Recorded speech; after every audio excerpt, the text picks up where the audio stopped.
Hey guys, welcome back to Behavior Strategies for Class. Today I have an amazing guest, and that is Jerry Kolber, who is the host and co-creator of the podcast Who Smarted. And if you have not listened yet, you need to tune in and get some great education and have fun doing it. Your students will love you for it, and so will your kids. So welcome, Jerry. Thank you, Diane. It's great to be here.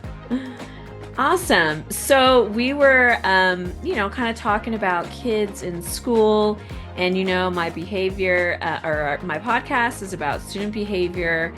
So, what is one way that you think we can engage our students even more to help kind of mitigate that disruptive behavior? Yeah, I mean, I first of all, I have to say, I was a little bit of that disruptive student myself in high school, so which I have since apologized to some of my teachers for. Uh, Right.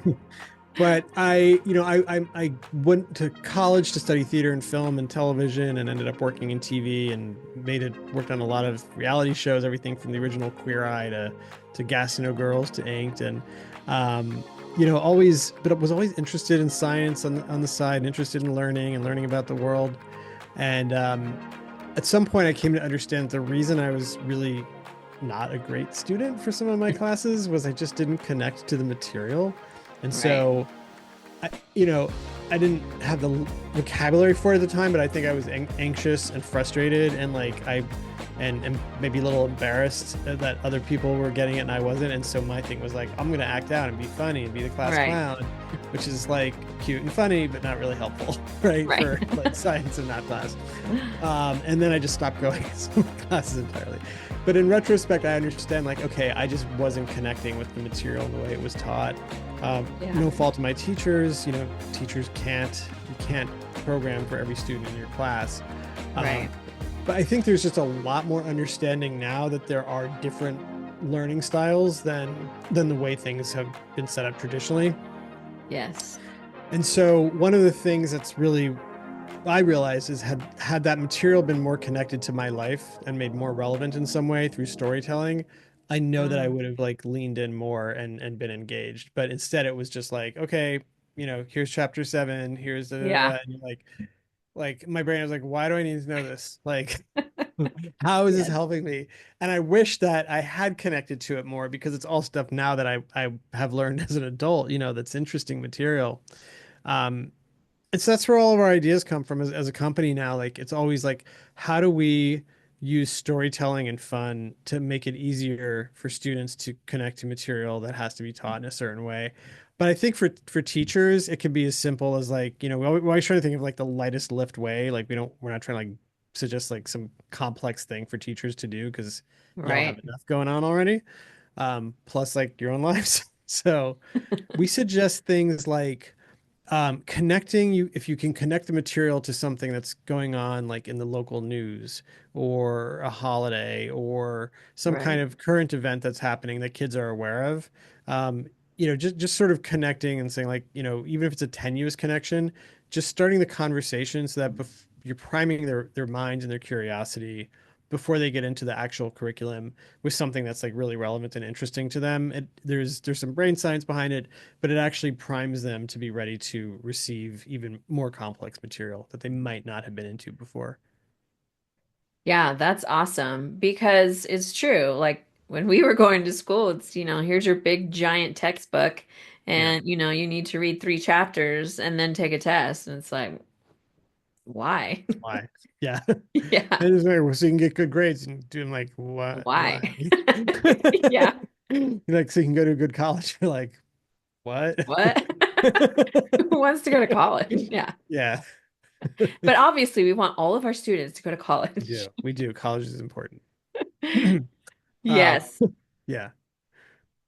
So definitely getting them engaged. The storytelling is huge, I Yeah. think. Definitely, like you said, turning it into a story, being more animated. It's amazing. You can see the difference. I go in and out of a lot of different classrooms. And again, teachers have their own way and their own personality, but you can see the difference when teachers are engaged and they're excited or maybe they get mad or set like they get totally involved in the Hmm. story and what they're teaching. I think makes a big difference as Yes. well. So how do you think getting that parent-teacher connection, not parent, sorry, student-teacher connection makes a difference in the classroom as well? Oh man, I think it's so huge. Like I think back to like there were some of my teachers who were so clearly invested in us and really um and not that they went and like did some like crazy amount of extra work, but just did like little things to make us feel like they were thinking of the way we learned versus the way someone had told them to teach, I guess is the way to put it. I mean, Uh-huh. one example was like we had to read Joseph Conrad's book, Hearts of Darkness, in high school. It's a Uh-huh. challenging read, and it's just like we all got the book and we're like, oh man, like this is a lot. But then our Yeah. teacher was like, but before we do that, we're gonna watch a movie that was based on this book, which is this movie Apocalypse Now. And Um, so we watched Apocalypse Now, and then Red Hearts of Darkness, and we're like, oh yeah, this is that scene, that scene. Now I don't know if in 2024 you can show Apocalypse Now in high school anymore. Probably not, But but probably I'm gonna go with no. But at the time, nobody yeah, was there was just I think there was a lot more latitude on what teachers could do. But I use that exactly. as an example of ways to like connect, even if it's if you're doing a class on literature or poetry, like you don't have to jump right into Shakespeare, right? You could start with, Yeah.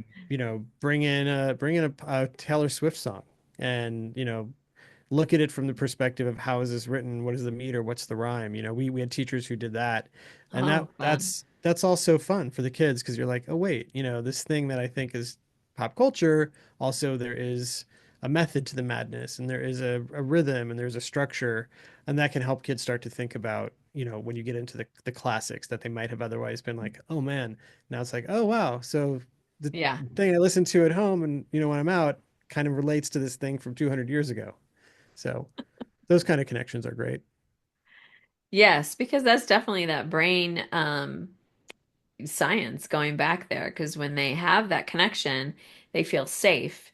And Hmm. when they feel safe, they're ready to learn. Hmm. And when you have students who are struggling and like they're living in their car and they didn't have dinner last night, being able to turn it and like you said, play a Taylor Swift song that kind of brings everything back together. It gives those students that relief, even if just for, the time of your lesson, Yeah. and they've learned something and they haven't worried about what they're going to eat, for Yeah. dinner that night Yeah. or whatever it is. And so I definitely agree with that. And so what are some other ways that you think teachers can connect? So, is it bringing in, like you said, your podcast and, having the kids listen to that? Do you have other suggestions of maybe social media or other websites that would be helpful as well? Yeah. I mean, so Who Smarted, the podcast that we do was designed to be used in homes and classrooms. And, a lot of teachers just use Who Smarted as a way to get kids to settle in, or they'll use it as a discussion starter. There's other great shows. There's a show called Kid News. That's a short podcast. It's the daily news, but for kids. That's great. Um, Uh-huh. Social media, I'll be honest, like I haven't seen something through social media or even necessarily where I would say that's reliably safe for classroom use. Not to say it's like inappropriate Yeah. for kids, but just like something that a teacher can turn on and not worry that like it's going to turn into politics or something weird. Right, So right. I say like you got to really look for projects that are like at the core are designed to be safe to be consumed by kids, in a classroom or wherever.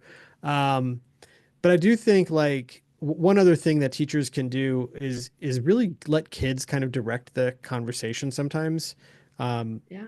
because kids are constantly told what to do and made to feel Yeah.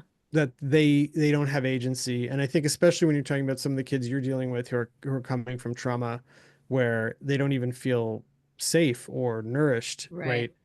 You're talking about kids coming in with just like they're not even at like baseline of like feeling remotely empowered. And Yeah. so giving those kids, even if it's not going to solve all their problems, but even if for an hour you're giving them a Yeah. feeling of agency and empowerment by saying like, what do you want to talk about? Like the subject is World War One. What do you want to know about World War One? Instead of, okay, today we're going to learn blah blah blah blah. Right. Letting kids just make little choices, it's like it makes them feel grown up and responsible, and it actually does give them a sense of agency and confidence that it's a little outsized to the act, but it works. And so Yes. that's another thing I recommend. That's just like let the kids have a voice in the direction and choice, and it's great. That's awesome. I mean, that's almost like you're listening to my podcast over there. Yeah. Because I talk a I lot about that, yeah, and that's yeah. super important. Like you said, giving them that voice and choice. And granted, obviously, you're not, it's not every minute or every subject or whatever. But if you're able to give that to your students, like you said, it boosts their confidence. And because they are, told what to do, when to do it, how to do it, constantly. And so even with our students, I find sometimes, I'm trying to help them do, maybe a project and in my mind, I'm just like, oh my word, let me just do this and let me just type it for you and then it's going to be done. Like, Hmm.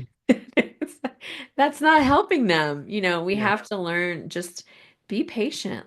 Yeah. Let them do what they need to do. And it really does encourage that learning desire to learn even more. And that's Yeah. huge. Yeah. Yeah. I mean, it must be like, and you're dealing like I'm talking about like what we've seen work, but you're doing it, right? So when you give a kid a choice and have them like feel empowered, like and Yeah. you watch them kind of light up, that's got to feel amazing. Yeah. Yeah, it is great to see. And then when we can say, you know what, you finish this first or whatever, go help, Johnny who's sitting over here. I mean, that is super empowering as well to know like, oh, I can help somebody else. Right. Right. And again, that just boosts their confidence and encourages them.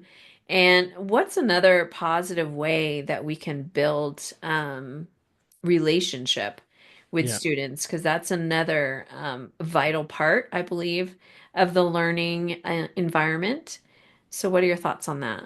So I've listened to some of your podcasts. This thing I'm Uh, about to just, suggest you might have touched on somewhere. I'm just Um, joking. I know you're not listening to all of them. I try to listen to, a little of everything, but like journaling and I have a specific suggestion around that. Like a lot of these kids don't have anyone to talk to necessarily or Right. ways to. So, we it's kind of it's not quite meditation, but it's an opportunity to like sit for like 3 or 4 minutes and just like write down what's Yeah. happening in their lives. But then specifically at the end of that saying like this is a private thing, you don't have to share anything except Right. come up with one thing that we're gonna go around the class and you're gonna say one thing, can be a word or a sentence, something that you are grateful for, Yeah. right? Do you do this already, or am I like, you know, Oh, like, no, yeah. you're like spot on because I actually created a student behavior journal. Okay, great. So And part we're of like, the yeah, this I know it's so crazy. yeah, And part of the section is like what three things you're thankful for today. yeah, yeah. It's super. I mean, it's good for adults too, but Oh yeah. yeah, the fact that you're having kids do that's amazing, and especially if they can share like one of them. It's funny, like when you say things out loud sometimes, like it just it gives it so much more power, and Yeah. so especially when you can get something out of your head onto paper, it doesn't we all know it doesn't like solve the problem, but it helps put it in perspective. And again, especially for kids who are dealing with like truly anxiety producing situations, um, it's just a really helpful exercise. So that's awesome that you're doing that. Yeah, Yes. yeah, They really they're not super consistent, but they have the option and like I've seen a lot of classes. Usually I've seen teachers will give a prompt sometimes, about what to journal about. Another way I've seen teachers connect is where they have sometimes it's the morning meeting or it's the end of the Mhm. day, and they go around and say something nice about a Yeah, student. nice. That's amazing. How old are the students that you're dealing with? What age? I'm What grade range? it's elementary, so it's Okay. kinder through fifth. So Yeah, I will make a slightly shameless plug for our show here because no worries. like who's Of well Who course. Smarted is designed our podcast Who Smarted is designed for elementary school kids. And the reason the reason I'll just suggest it is we know it's used in like thousands of classrooms already, and teachers use it for, like I said, for anything from transition time, but to actually helping introduce kids to subjects. But Uh-huh. the other thing is, and again, whether it's our show or another audio show that's for kids, um, kids are able to understand concepts in audio like two to three grades higher than when they read the same material. Oh, And they're also we've done so much research on this. We've looked at research from some of the leading researchers around child psychology and child education.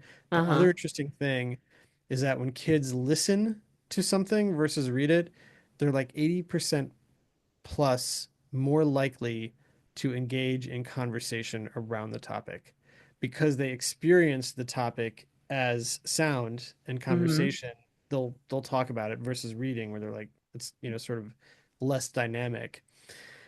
And so a lot of teachers have said like when they've used kids podcasts in the classroom, they end up having these really interesting conversations that wouldn't necessarily happen if the kids were like, read this passage and then let's Yeah, talk about it. So yeah, that's another thing that I think can really be interesting is like just sparking conversation with, whether it's our show or Kid News or, Wow in the World, these other shows.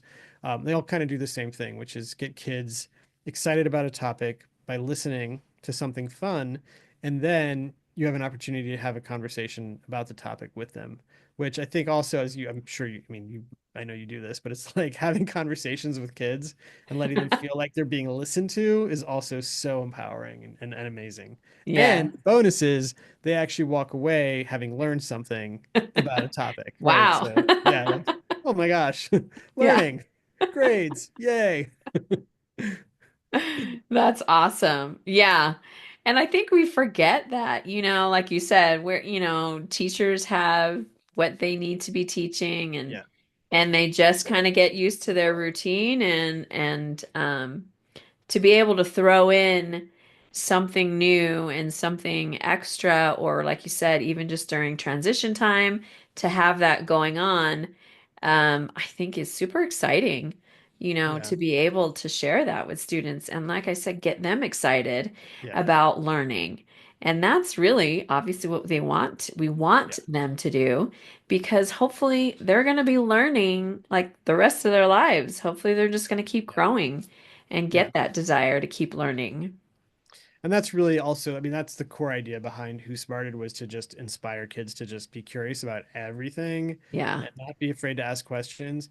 And do you remember like in your when you were in elementary school when like the teacher would throw on like a video or a movie or something and it was just like, I don't know, it always felt even if it was like super dry and educational, it always Yeah, we like were like, so ooh, like cool, like, oh wow, there's a thing. this is Like exciting. you forget that, but like kids still feel like if you throw on a Yeah. educational YouTube video or an educational podcast, kids are gonna be like, well, this is different and cool. Like, like so Yeah. that's it also just there's just like this weird natural excitement they have around that. That's fun. So yeah. That's so Yeah. true. One of our students, he loves Mark Rober Oh, Mark and Rober's his amazing. Yeah, videos. yeah, And yeah. I don't know what just happened on my screen. You just went all like retro. What That the is heck? weird. Huh. All right. Well, that Now didn't you went help. blurry. Oh my Interesting. word. I have never seen that. Me neither.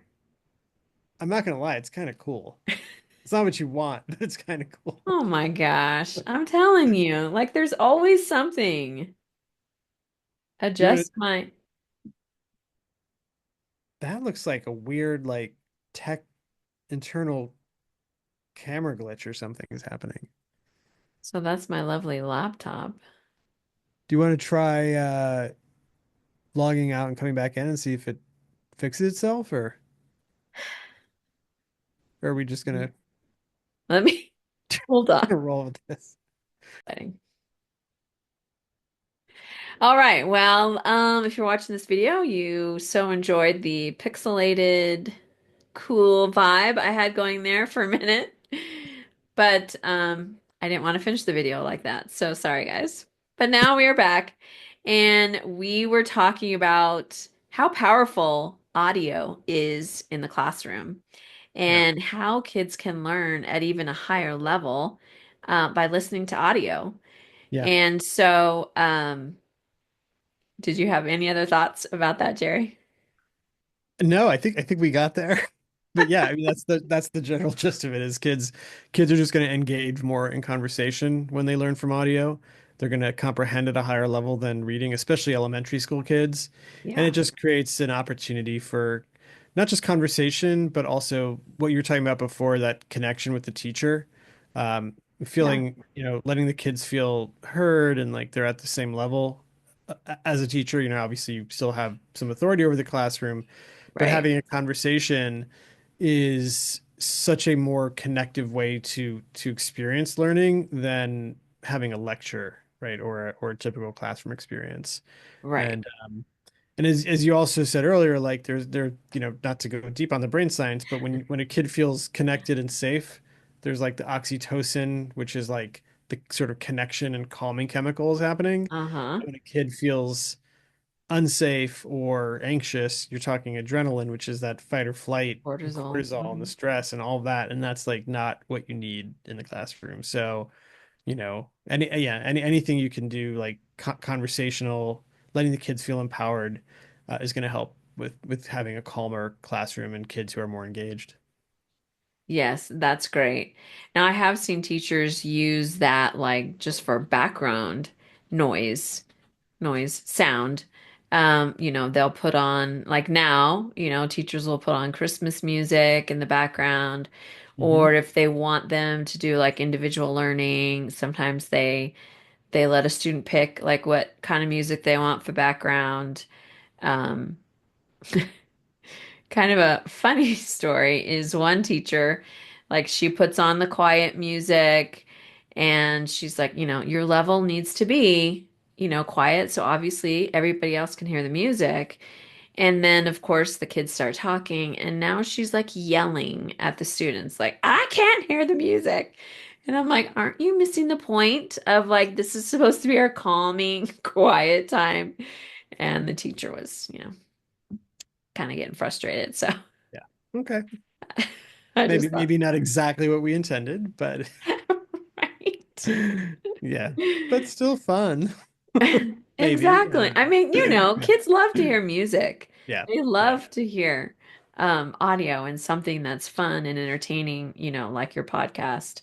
So that's super awesome. Thanks.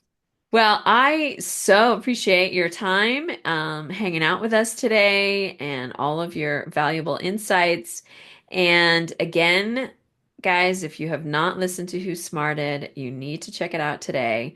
And I love that they are short podcasts, 20 minutes kind of max is yours? Yeah, yeah. Close, usually even closer to 15. Yeah. And so, of course, short, sweet, fun info packed in there. And then I love also you have some, I saw one you had anxiety test Yes. on one of them. Yeah. And tips on reducing anxiety. By the way, one other thing to mention, one thing we'd heard is, the show's being used in thousands of classrooms now, and what helped that was we kept hearing from teachers that they didn't want to have a version with ads in the classroom, even though the Oh, ads are good. totally safe Yeah. for kids. So we have a subscription for Who Smarted that usually costs money, but as our gift to educators, we made that totally free for any classroom educator. So if you just go to whosmarted.com and click educators, you get Uh-huh. the subscription version that has no ads, totally free. So Mm-hmm. you can use that in your classroom with no concern about any ads coming on. So Oh, that's that's helped a lot. awesome. Yeah. Well, and I will definitely put those in the show notes so that Thanks. people can go back and check that out as well. Um, do you have any other parting info that you want to share with us? No, this has been fun. I've really enjoyed Yes, talking with you. Thank you for making the yes. time for me to come on. Thank you. I appreciate it. All right, guys, we will see you next week.